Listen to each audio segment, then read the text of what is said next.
Pour ce 6e numéro de la Rétroactu, nous parlerons art et culture avec les artistes qui se sont retrouvés ce vendredi du côté de la présidence de la République. Un entretien avec le président de la République, chef de l'État, Ali Bongo Ondimba, qui s'est plutôt bien passé puisque ce dernier a donc pris des engagements vis-à-vis donc des créateurs des œuvres de l'esprit. Et puis nous parlons également de la conférence de presse du ministre de la Communication ce vendredi, occasion pour Alain-Claude Billy-Ebinze de nous donner donc le calendrier de fin d'année et également celui des examens et concours prévus donc pour se dérouler les mois de juin et juillet. Le social ne sera pas en reste dans ce 6e numéro. Nous parlerons du coût du transport à Libreville, notamment les populations ne savent plus à quel sein se vouer, et nous parlerons également foncier depuis l'acquisition ou l'octroiement des parcelles à la construction des maisons. Les procédures ne sont pas toujours respectées. Et pour commenter cette actualité ou bien plusieurs pans de cette actualité avec nous, nous allons recevoir Célestin Ngema-Obam, journaliste de notre rédaction, et puis également Comfort Olga Okenkali et Ludwin Kavou. Merci pour votre fidélité renouvelée à notre chaîne. La Rétroactu, c'est tout de suite. Nous vous le disions, c'est donc une délégation d'artistes qui s'est retrouvée ce vendredi à la présidence de la République, un entretien avec le chef de l'État pour parler notamment des statuts de l'artiste au Gabon et surtout de ce sempiternel problème des droits d'auteur. Nous allons apprécier ces reportages, un reportage de Comfort Olga Okenkali et également un reportage signé de la presse présidentielle. La culture, ce qui reste après avoir tout oublié. Ce sont ici toutes ces formes d'expression de cette culture de notre pays. Artistes peintres, musiciens, auteurs-compositeurs, comédiens, sculpteurs, écrivains, animateurs et tout autre créateur de l'esprit étaient venus échanger avec le chef de l'État à propos du fonctionnement KA de leur activité. Un domaine qui évolue plutôt bien ces derniers temps, car plusieurs textes le réglementant sont pris au niveau du ministère de tutelle. Mais demeure toujours l'épineux problème des droits d'auteur. Le cadre d'intervention relatif est actuellement opérationnel avec la mise en place du Bureau gabonais des droits d'auteur et des droits voisins, BUGADA, par le décret numéro 0024-PR du 16 janvier 2013 qui emporte création, attribution, organisation et fonctionnement, la nomination du directeur général, la nomination du président du conseil d'administration, la tenue du premier conseil d'administration dont les conclusions vont nous permettre d'affiner les mécanismes de diffusion des œuvres, de collecte des redevances et de versement aux ayants droit. Et c'est pour voler au secours de ce témoin de l'histoire que Maître Minko Misé, après avoir posé certaines doléances, le cas du Palais de la Culture et des Arts attendu par tous, a présenté les vraies valeurs que représente la culture. La célébration de la culture est un témoignage de reconnaissance envers ceux qui nous ont légué ce riche patrimoine dont les valeurs sont inestimables et des véritables codes permettant de nous orienter dans ce domaine complexe à travers lequel tout égarement peut être fatal. Plusieurs projets tels le premier campus panafricain, le musée, l'université de musique, voire l'instauration du bureau des droits d'auteur pourront certainement bientôt voir le jour. C'est avec une ferme volonté et détermination que le président de la République, chef de l'État Ali Bongo Ondimba, s'est exprimé devant les acteurs du monde artistique et culturel sur son engagement pour sauvegarder et promouvoir toutes les formes d'expression artistique et culturelle du pays. Le président de la République a salué le travail remarquable accompli par les artistes dans la préservation et la promotion de l'immense patrimoine culturel du Gabon. Lors de cette rencontre, le chef de l'État Ali Bongo Ondimba a promis également apporter son soutien personnel au Bureau des droits d'auteur afin de permettre le démarrage effectif de ses activités. J'ai donc décidé d'apporter un soutien personnel pour son fonctionnement. Donc cette aide sera effective dans les prochains jours et je préfère dès à présent vous dire que je veillerai personnellement à ce que cette contribution soit utilisée à bon escient. S'agissant des espaces d'expression culturelle, alors, non seulement nous allons réhabiliter la salle de spectacle du ministère de la Culture, mais également nous allons mettre à votre disposition dans un cadre de partenariat public-privé. Nous allons mettre donc à disposition la salle de cinéma Como. Et de même que je demande aussi au gouvernement l'organisation de la semaine culturelle gabonaise pour le mois d'août. Cette semaine culturelle devra se tenir tous les débuts du mois d'août et tous les ans, et pour en faire un rendez-vous donc annuel. Pour ce qui est de la création littéraire et l'encouragement des éditeurs locaux, j'ai donc instruit le ministre de l'Éducation nationale introduire beaucoup plus et davantage d'ouvrages d'auteurs gabonais dans le cursus scolaire de nos enfants afin que déjà nous puissions mieux connaître les œuvres importantes que certains de nos artistes ont pu publier et que malheureusement passent souvent inaperçus. Le meilleur moyen pour que ça ne passe pas inaperçu, c'est que le ministère de l'Éducation nationale puisse utiliser certaines de ces œuvres-là et déjà les introduire dans le cursus scolaire. Pour le président de la République, chef d'État Ali Bongo Ondimba, la construction du Gabon passe aussi par des valeurs qui consolident le vivre ensemble, la paix et la concorde. Je compte sur vous tous pour contribuer à la construction du Gabon des valeurs. Ces valeurs qui consolident notre patriotisme et renforcent notre vivre ensemble dans la paix et la concorde. Ce sont des valeurs que nous devons défendre indépendamment de nos appartenances politiques, philosophiques ou religieuses. Ce sont les valeurs donc du Gabon d'abord, bâties sur l'égalité des chances et surtout bâties sur le mérite. Alors s'agissant précisément du mérite, je signerai dans les prochains jours le décret portant création de l'Ordre national des arts et des lettres afin d'attribuer les distinctions honorifiques à ceux d'entre vous qui se seront distingués dans le domaine des arts et des lettres. Les artistes ont saisi cette opportunité pour remettre au chef d'État Ali Bongo Ondimba des présents. Ces moments ont été suivis par des séances photos et des échanges à bâton rompu sur des sujets divers ayant trait au quotidien des acteurs du monde artistique et culturel. Cette rencontre s'est achevée par une invitation adressée au chef d'État Ali Bongo Ondimba par les artistes afin qu'ils puissent jouer quelques notes de musique pour clore en beauté ces retrouvailles.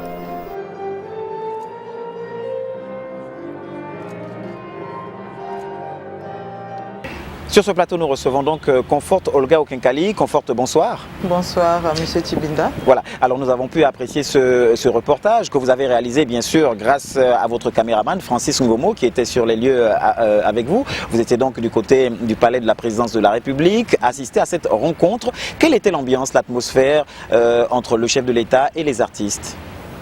Bon, il faut dire que c'était déjà une très belle cérémonie. Merci déjà de me donner la parole. C'était une très belle cérémonie. C'est vrai qu'il y a eu un moment d'attente, mais après, je crois que ça s'est avéré nécessaire puisqu'il y a eu de très belles choses à la fin. Et comme vous avez regardé le reportage, les images parlaient d'elles-mêmes parce que M. Francis Ngomo, à qui je tiens à tirer un chapeau ici, a fait un très bon travail. Les images étaient nettes et donc c'est une cérémonie qui s'est très bien déroulée. Le chef de l'État était donc content de recevoir les artistes qui font aussi partie donc du microcosme des acteurs culturels. C'est comme ça qu'on les a appelés, puisque vous savez qu'il y a plusieurs catégories d'art. Il y a les écrivains, les musiciens, les animateurs, les sculpteurs, les peintres. Toutes ces catégories étaient bien entendu représentées. Donc le chef de l'État était très ravi de recevoir ces éminentes personnalités. Et d'ailleurs, à la fin, comme vous avez pu le suivre, il s'est engagé sur plusieurs actions fortes. Nous allons retenir l'université de musique, vous l'avez entendu comme moi. Nous allons retenir aussi le musée. Nous allons retenir également un campus, il a dit panafricain, effectivement. Au monde, enfin sur l'Afrique subsaharienne.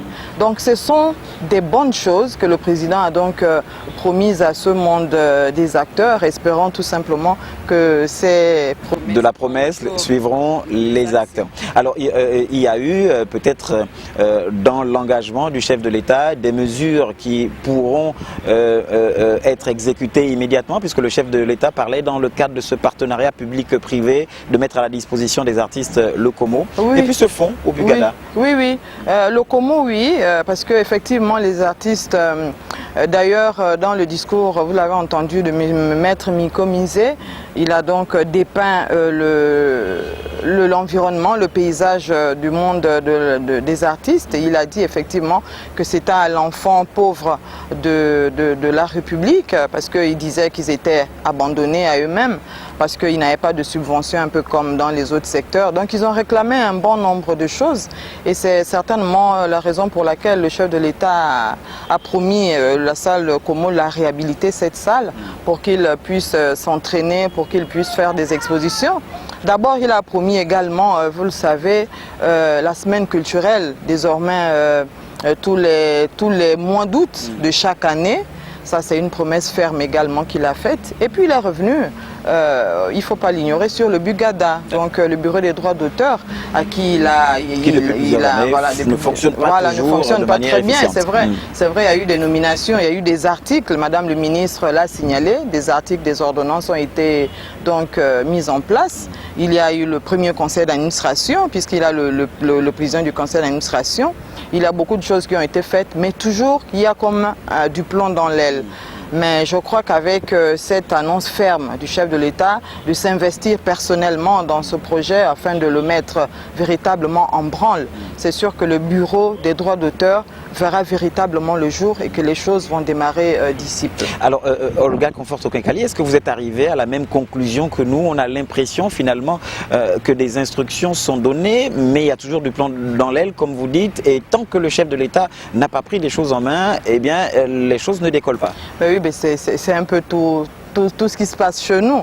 Quand le chef de l'État n'a pas mis le grain à moudre, n'a pas mis de l'eau dans le vin, les choses ont toujours tendance à ne pas démarrer. On a toujours besoin d'une plus forte pression pour que les choses démarrent. Mais ce n'est pas souvent de bonnes habitudes. En fait, il faut que les gens changent, il faut que les gens comprennent que quand il y a déjà des décisions, des décrets et des ordonnances qui font foi que cette action devra débuter, je crois qu'on doit aller fort, on doit faire fort pour que celle-ci démarre. Bon, mais puisque à chaque fois c'est comme ça, il faut que le chef de l'État, il faut que le ministre, il faut que le Premier ministre tape du poing sur la table. Maintenant que c'est fait, je suis sûr que désormais ça va se passer pour sortir de là. Comment avez-vous jugé l'esprit des artistes? Ils étaient confiants? Oui, ils étaient confiants, mais il ne faut pas oublier qu'à l'époque du défunt Omar Bongo, il y avait cette histoire de milliards qui ne leur avait jamais été rétribuée. Donc hier, ils ont fait mi-figue, mi-raisin en fait. Ils voulaient se demander est-ce que cette fois-ci les choses vont se faire, parce que notre milliard, nous ne l'avons jamais eu. Ils quand même quelques réserves. Ben voilà, quelques réserves, mais bon, puisqu'on les a gratifiés quand même d'un déjeuner, on va dire. Donc, ils en sont sortis émus. Mais ce qui est sûr, c'est qu'on ne peut toujours pas toucher le cœur de tout un chacun pour savoir si tout le monde était content de la même façon entre griffes. Mais je suis sûr que ça s'est bien passé. Conforto-Quincali, merci. Merci, c'est moi. La suite de la rétroactu avec cette conférence de presse, nous vous le disions, du ministre de la Communication, porte-parole du gouvernement, Alain-Claude Billy-Binzé, en a profité pour revenir sur le calendrier de fin d'année. Il a également donné les dates précises par rapport aux différents examens et concours, et il a touché mot également sur la grève de la dynamique unitaire, une grève jugée inopportune par le gouvernement de la République. On regarde. La rencontre d'Alain-Claude Billy-Binzé ce vendredi avec la presse aura coïncidé avec celle quelques heures plus tôt du président de la République avec une délégation d'artistes gabonais. Occasion pour le porte-parole de dire les engagements du chef concernant notamment les droits d'auteur et la création d'une université artistique. Le chef de l'État, devant les artistes, a pris l'engagement de faire en sorte que dans les prochains jours, il verse lui-même une contribution personnelle pour aider au fonctionnement et au démarrage des activités du Bugada. Le chef de l'État a indiqué que dans le cadre d'un partenariat public-privé, l'espace cinéma Le Como sera désormais mis à la disposition des artistes pour y ériger un centre culturel gabonais mis à la disposition des artistes musiciens, hommes de théâtre, hommes de culture de façon générale. De même qu'il a rappelé qu'il a pris sur lui l'initiative de créer au Gabon la première université africaine de musique. De même, dans le cadre du renforcement des capacités infrastructurelles, dans l'optique 2017, le Gabon a contracté un emprunt obligataire. Le Gabon lance un emprunt obligataire pour le financement de travaux importants. Il s'agit de travaux d'électrification et de desserte en eau potable des villes de Libreville, Franceville, Port-Gentil, Oyem et Bitam. Il s'agit sur Libreville de renforcer ce qui existe déjà et de faire en sorte que les populations accèdent de plus en plus à l'eau potable pour mettre fin aux carences observées depuis là. Il y a également la réhabilitation de structures médicales publiques à Oyem et Bitam, la sécurisation des réseaux électriques et de télécommunications de Libreville, Franceville, Port-Gentil et Oyem, les travaux d'aménagement urbain, l'assainissement des bassins versants de Libreville et Port-Gentil, et enfin la construction et l'élargissement des routes dans les villes de Franceville, Port-Gentil et Oyem. L'éducation n'aura pas été en reste. Alain-Claude Bilebinze a confirmé la date d'arrêt des cours avant de s'appesantir sur le programme des différents examens et concours de fin d'année. La fin de l'année scolaire aura bien lieu le vendredi 3 juin 2016. La date correspond donc à la fin des cours pour les classes sans examen. Ce processus commence au niveau de l'enseignement général avec le certificat d'études primaires, CEP, les 1er et 2 juin 2016. Ensuite, le brevet d'études du premier cycle, BEPC, qui est prévu pour se tenir du 7 au 10 juin 2016. Il y a ensuite le baccalauréat général qui va se dérouler du 21 juin au 1er juillet 2016. S'agissant de l'enseignement technique et professionnel, le baccalauréat technologique et professionnel se déroulera du 21 juin au 6 juillet 2016. Les autres examens professionnels auront lieu jusqu'au 6 juillet 2016. Au total, ce sont 109 731 candidats qui vont concourir cette année aux différents examens de l'enseignement général, l'enseignement technique et professionnel. Quoi de plus normal alors que d'évoquer la grève généralisée appelée par la dynamique unitaire, une grève peu suivie, a précisé M. le porte-parole, tout en la jugeant inopportune, pour des raisons qu'il aura tout aussi énumérées. Le gouvernement a jugé que c'est une grève inopportune dans la mesure où les 4 points de revendication sont en cours de traitement par le gouvernement. En effet, s'agissant de la PIP du deuxième trimestre 2015, le ministère du Budget a fixé la date butoir de paiement de la dite prime au mois de juillet 2016. Et récemment, j'ai rappelé que le ministre du Budget avait indiqué que la PIP commencerait à être payée à la fin du mois de juin et soldée à la fin du mois de juillet 2016. De la poursuite des manœuvres médico-militaires à la seconde révision des listes électorales, en passant par l'inauguration en début de semaine prochaine du CHUL, l'ancien hôpital général, sans omettre le lancement de Gabon 24, Alain-Claude Bilebinze aura fait le tour avant de se prêter au jeu de questions-réponses des hommes de médias. Alors Célestin Guémawam nous a rejoint sur ce plateau. Célestin, bonsoir. Bonsoir Martial. Alors nous venons donc de suivre ce reportage qui retraçait donc la conférence de presse du ministre de la Communication, porte-parole du gouvernement Alain-Claude Bilebinze, qui, nous le disions, est revenu entre autres sur le calendrier de fin d'année et également le calendrier des différents examens et concours. Les examens qui, au terme d'une année dans le public notamment, qui aura été plus ou moins perturbée, les dates d'examen sont bel et bien arrêtées, ces deux. Alors, c'est donc un soulagement, hein, on peut le dire, pour les parents d'élèves surtout. Vous savez bien que cette année a été perturbée et que bon, si déjà les dates des examens sont fixées, c'est déjà quelque chose qui peut soulager et les parents d'élèves et les élèves eux-mêmes. Et ensuite, bon, on peut se poser aussi la question sur finalement la capacité des élèves de participer à ces examens avec beaucoup de certitudes, étant donné que, bon, justement, on se pose des questions sur le contenu réel de ce qui a été donné comme discipline, comme sujet, etc., en raison justement de ce que l'année a été. Vous pensez qu'au sortir de cette année, avec les perturbations qu'elle aura connues, vous craignez que les élèves ne soient peut-être pas au niveau requis par rapport à leur classe, au niveau de leur classe? On peut peut-être être consolé parce que bon, au moment où les enseignants étaient souvent en grève, il y avait les classes d'examen effectivement qui suivaient des cours dans le cadre justement du service minimum. Hein, généralement, les classes d'examen faisaient cours pratiquement. Alors justement, en parlant de ces perturbations, le ministre a également évoqué le sujet, la dynamique unitaire qui lançait ce début de semaine, ce mouvement de grève dit généralisé, une grève estimée en tout cas par le gouvernement comme étant inopportune, vu, a précisé le ministre, que les différents points, les différentes revendications sont justement en examen sur la table d'examen du gouvernement. Est-ce là, selon vous, une stratégie de la dynamique unitaire? Et vous savez qu'on est là dans le cadre des négociations et les différents acteurs, chacun essaye parfois de montrer de quelle manière les propositions énoncées ont avancé ou pas. Bon, pour le gouvernement estime que bon, le travail se poursuit dans la recherche des solutions quant aux revendications posées par les enseignants et les enseignants également en tant qu'acteurs dans ces négociations. Vous savez, chacun essaye de mettre un peu de pression pour... et de tirer la couverture de son côté. Absolument. Alors, Célestin Guémaobam, avec nous, vous allez donc commenter cette actualité, puisque la Rétroactu, dans son 6e numéro, va parler également économie. Et en matière d'économie, il y a eu les assemblées annuelles de la BAD, la Banque africaine de développement, ces assemblées se sont déroulées du 23 au 27 mai. C'était du côté de Lusaka, en Zambie.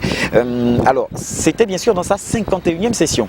Tout à fait. C'était la 51e session des assemblées de la BAD et ça c'était au moment où le nouveau président, le docteur Adesina, arrive là à peine un an et là c'était une occasion pour lui de dévoiler son programme, donc ses priorités. Et en parlant de priorités, on parle de cette vision, cette nouvelle vision peut-être. Voilà, et cela tourne autour de quoi? Cela tourne autour de quoi? Autour du thème qui a été choisi, ça veut dire énergie et changement climatique. Alors, tout simplement parce que le constat, c'est que depuis plusieurs années, on a constaté que l'Afrique souffre d'une pénurie en production de l'électricité. Et comme on ne peut pas aller vers le développement s'il n'y a pas d'énergie, et là, les assemblées de 2016 ont mis en avant la question de l'énergie. C'est ainsi que le président, notamment le nouveau président de la BAD, a pris l'engagement avec les partenaires de la BAD à investir 12 milliards de dollars américains pour investir dans le secteur de l'énergie. Ça veut dire qu'il faut éclairer l'Afrique, il faut l'alimenter en électricité, il faut nourrir l'Afrique et améliorer la qualité de vie. Alors, ces 12 milliards de dollars qui seront investis, c'est à travers un concept qu'il aurait appelé le New Deal, c'est ça? Le New Deal, l'énergie pour l'Afrique, c'est ça le nouveau New Deal. Ça veut dire que les priorités, il y en a 5, justement, éclairer l'Afrique, l'alimenter en électricité, le nourrir et améliorer la qualité de vie. Et pour prendre le cas... Et c'est pour les 5 prochaines années. D'accord. Et pour parler, ou pour prendre le cas spécifique du Gabon, qu'est-ce qu'on peut dire en matière de production d'énergie? Le Gabon également se trouve dans cette insuffisance? Ah oui, mais le Gabon a par contre des potentialités en matière de l'hydraulique. Justement, vous savez bien tout ce qu'il y a comme chute, comme précipitation ici. Alors dans la zone de l'Ogoué qui coule, bon, vous voyez là, c'est des potentialités. Donc on a à mesure de nous poser la question, est-ce que parfois on peut envisager de remplacer les centrales thermiques qui fonctionnent au gasoil par des centrales électriques qui fonctionnent effectivement avec le système cinétique des eaux. Merci Célestin Guémaobam, vous ne nous quittez pas, on va vous retrouver tout à l'heure puisque tout de suite on va parler social.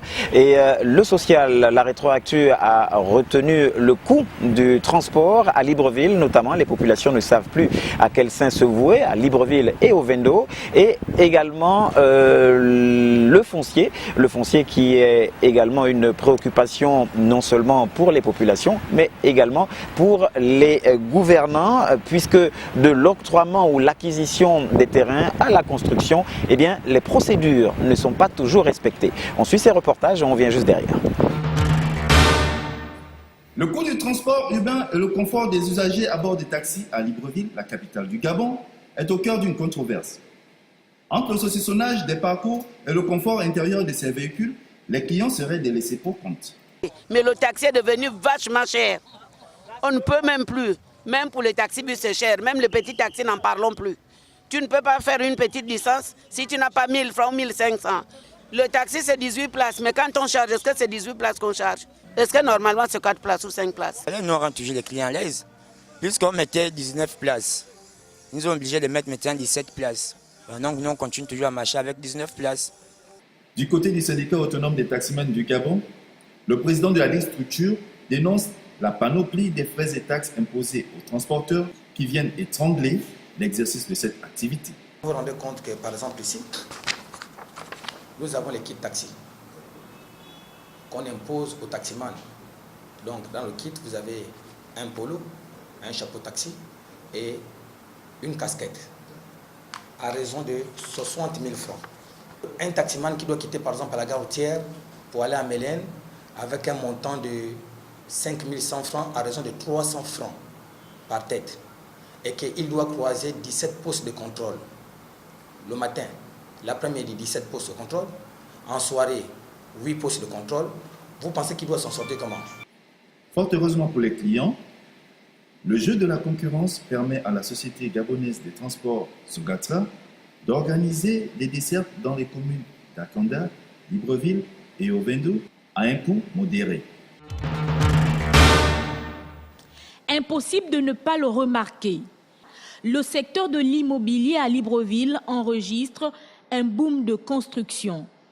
En plus du désordre urbain qui caractérise ce développement, de nombreux autoconstructeurs passent outre les risques qui menacent la sécurité des occupants ainsi que celles liées à la solidité et à la pérennité de leurs ouvrages. Pourtant, avec le Bureau Veritas, la maîtrise de risque est assurée, mais pas seulement, puisque l'entreprise se charge de la valorisation de votre patrimoine immobilier. Ici, au Gabon, nous, les missions du Bureau Veritas sont des missions de certification, des missions d'inspection, des missions d'essai et des missions d'assistance technique. Donc il s'agit de contrôler tout ce qui peut se faire en matière de construction pour s'assurer qu'effectivement les bâtiments construits sont construits selon les règles de l'art et en respectant les normes. La réalisation des projets de construction au Gabon doit tenir compte de certaines pathologies de construction. Il y a beaucoup de zones ici qui sont sur des alluvions où il faut faire de la fondation profonde. Donc c'est toujours des ouvrages délicats à réaliser. Dans les principes constructifs, on utilise beaucoup du poteau-poutre avec du remplissage avec du parpaing. Donc il y a des problèmes de fissuration à la jonction de tous ces éléments, des problèmes aussi d'infiltration d'eau à l'intérieur des bâtiments dus à une mauvaise conception des murs ou des étanchéités de menuiserie. Derrière chaque immeuble et peut-être les bénéfices qui peuvent en découler, c'est d'abord la solidité de l'ouvrage et donc la sécurité qui importe. Les avis du Bureau Veritas soient défavorables. À revoir, devraient interpeller. Et pour parler du foncier, justement, Ludwine Cavoul nous a retrouvés. Ludwine, bonsoir. Bonsoir, Martial. Alors, c'est vous qui avez réalisé donc ce reportage, enquête, on va dire, sur le foncier. Alors, parlez-nous de toute l'importance finalement de cet atelier de sensibilisation. Oui, l'atelier de sensibilisation a réuni tous les acteurs de la construction. Nous avions des architectes, nous avions des assureurs qui interpellent, qui appellent aujourd'hui à la vigilance de tous les constructeurs, des entreprises de construction, à venir vers eux parce qu'ils sont des experts du domaine. Ils peuvent aujourd'hui proposer aux autoconstructeurs, sinon aux entreprises, des solutions. Parce qu'il ne suffit pas d'ériger un bâtiment, il faut penser déjà à l'assurer. Et c'est ça le rôle des assureurs. L'architecte, lui, il veut être là pour accompagner le projet de construction. C'est ça aussi son travail. Quant au Bureau Veritas aujourd'hui, c'est une entreprise reconnue mondialement. Il propose aujourd'hui aux Gabonais des solutions. Ils interviennent en aval, en amont comme en aval. Ils proposent leur expertise, on va dire, parce qu'ils ont des ingénieurs qualifiés dans le domaine. Donc, ils étudient le sol, Ils peuvent étudier le sol et venir même après vérifier et donner la véracité on va dire, des matériaux de construction. Voilà ce qui peut aujourd'hui nous amener à interpeller, sinon appeler tous les autoconstructeurs, parce qu'il ne s'agit pas seulement aujourd'hui de construire. C'est vrai qu'on enregistre aujourd'hui un boom en matière de construction à Libreville, mais il faut que ces constructions soient suivies, sinon c'est après des catastrophes.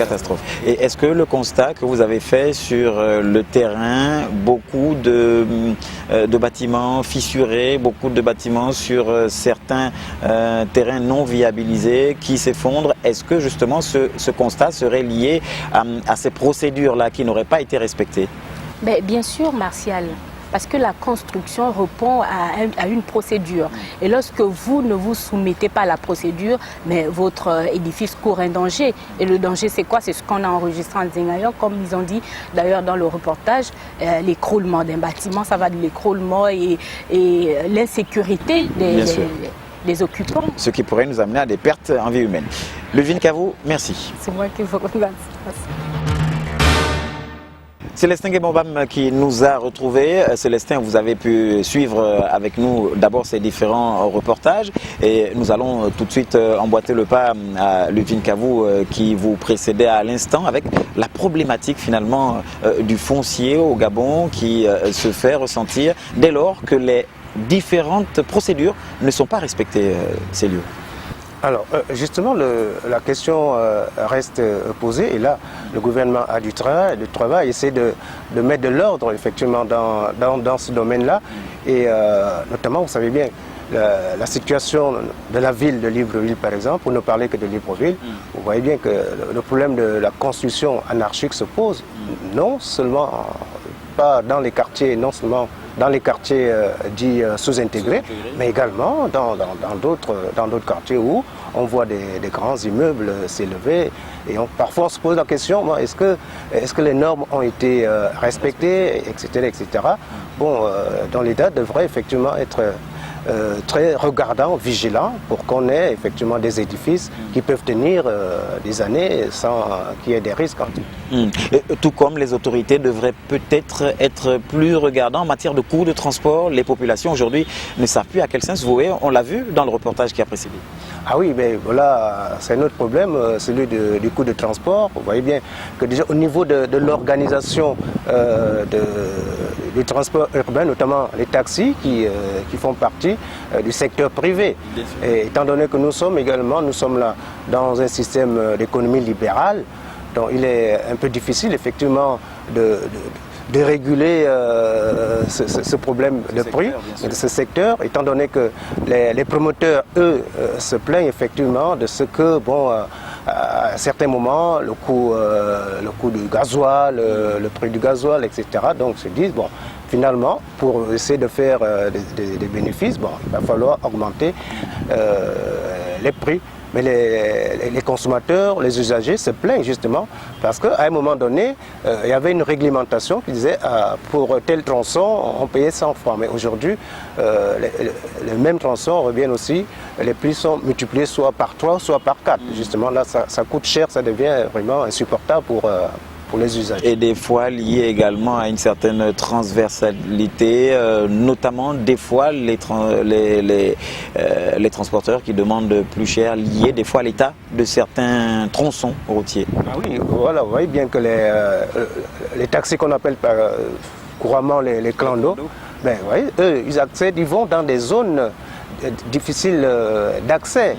Pratiquement, si les clandos n'allaient pas dans ces zones-là, ce seraient vraiment des zones enclavées. Donc ils sont obligés de s'expliquer en disant, voilà l'état de la route. Donc en fait, finalement, il y a un problème de voirie qui se pose pour que, effectivement, les gens circulent tout à fait normalement. Ça, il y a un problème justement au niveau des voiries. Parce qu'il ne suffit pas d'être au volant pour dire que le transport marche bien, mais il faut de l'équipement. Il faut effectivement que la voirie soit tout à fait en bon état. Et puis on va boucler avec la poésie, cette dédicace à Pierre Claver Nzeng Ebom, une dédicace bien sûr de sa veuve, Marie-Constance Nzeng Ebom, dédicace dénommée « Ce qui reste ». Alors ce qui nous permet de nous souvenir effectivement de ce grand homme de culture qui était Pierre Claver Nzeng Ebom. Rarement les dédicaces d'œuvres poétiques n'avaient fait salle comble. Pourtant, la poétesse Marie-Constance Nzeng Ebom a réussi cet exploit normal. Ce qui reste, sa deuxième œuvre parue aux éditions L'Harmattan, composée de 31 poèmes, a tout pour plaire. On y découvre une symbiose de syllabes, sonorités et rimes. Vous savez, quand vous écrivez, vous ne réfléchissez pas trop. Vous écrivez comme vous le ressentez. La poésie, c'est une affaire de sensibilité. C'est une affaire de feeling. Donc, vous écrivez ce que vous ressentez. Je ne me dis pas, bon, je vais écrire 4 vers au lieu de 5, ainsi de suite. C'est ce que je ressens et c'est ce que j'écris. Ce sont des strophes de quatrains et même des quintuples qui d'ici un passé dont on garde le meilleur. Ce qui reste résume la majorité, je veux dire la plus grande ligne de mes émotions, de mes sentiments dans ce recueil de poèmes. C'est pour ça que je l'ai mis en couverture, comme je vous l'ai dit. Et ce qui reste, comme ça a été dit, ça parle des souvenirs, de l'essentiel de la vie. En fait, chacun de nous devrait se poser cette question. En fait, qu'est-ce qui reste? Qu'est-ce qui reste après quoi? Après mon départ, par exemple? Avec des poèmes tels « Ma passion »,« Folie attirante »,« Angone »,« Les anges gardiens », c'est résolument un recueil de foi et d'espérance. Ce qui reste, qui intervient après Ligne d'horizon, paru en 2008, a le mérite de confirmer la visée poétique de cette ancienne professeure d'anglais, inspectrice pédagogique retraitée devenue. Une touche poétique pour le plus grand bien. Ah oui, mais il arrive souvent aussi que des couples se mettent à travailler ensemble. Mais là, malheureusement, la veuve sort ce livre-là, ce troisième, je crois. Un recueil de poèmes. Voilà, après le décès de son mari. Mais on a souvent vu comme ça même des chercheurs qui essayent de travailler en des couples. Et là, c'est un peu le cas de cette dame. Et il faut préciser qu'elle est poétesse. Voilà, qui vient enrichir effectivement la famille littéraire en matière de production. Et d'ailleurs, son défunt mari a déjà fait l'objet, je crois, d'ouvrages, notamment par Ovono, qui a commis un livre qui a parlé de la vie de Pierre Claver. C'est vraiment une bonne chose que son épouse, effectivement, vienne remettre cela dans les mains des lecteurs gabonais qui vont toujours se souvenir de cet artiste, de cet intellectuel qui a été Pierre Claver Nzeng Ebom. Là, effectivement, c'est son épouse, mais est-ce qu'il ne serait pas à souhaiter que ce genre d'initiative vienne peut-être d'entités appropriées pour que justement les œuvres d'art de ceux qui étaient là, mais qui ne sont plus et qui ont marqué justement leur histoire, restent en mémoire? Mais bon, on ne peut pas en vouloir à la veuve, mais elle l'a fait. Peut-être qu'elle peut aussi le faire pour d'autres choses. Je citais tout à l'heure pour Ovono Mendam qui a commis, je crois, un ouvrage, je crois, en mémoire de Pierre Claver Nzeng. D'autres Gabonais, d'autres littéraires peuvent faire la même chose pour d'autres personnalités qui ne sont plus de ce monde. Voilà. Merci à vous, Célestin Guémaobam, de nous avoir accordé de votre temps pour commenter l'actualité avec nous. La rétroactu dans ce numéro 6, c'est terminé.